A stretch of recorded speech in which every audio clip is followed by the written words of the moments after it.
George Little is the Assistant to the Secretary of Defense for Public Affairs and joins us tonight.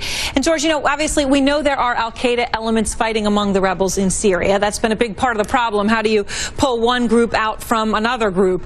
How can the United States be sure that it's not helping the extremists if the United States, as Senator Graham said, quote unquote, upgrades the opposition?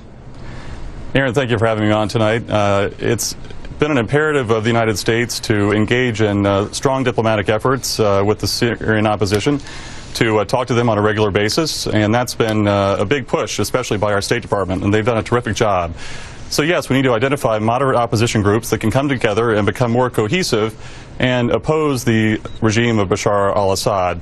We're not blind to the fact that there are terrorist elements in Syria, but we believe that at the end of the day, the Syrian people will reject extremism and that they will adopt a diplomatic process that gets them to a new political landscape in their own country that does not involve Bashar al-Assad.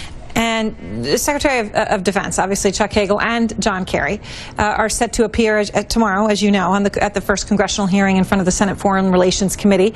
What is Secretary Hagel going to say? Is he going to make any more of a clear case than we have already heard? For example, to hit on this issue that many around the world have questioned, which is there proof of who used the chemical weapons and when they were used? I mean, are we going to learn more tomorrow? I think what you'll hear from Secretary Hagel is a very strong endorsement of the view that chemical weapons use in Syria and elsewhere, for that matter, violates basic standards of human dignity, and also it's in our national interests to prevent their use. Think about the precedent this could set, Erin, not just in Syria for the Assad regime, but for Iran, for Hezbollah, for North Korea, and for others.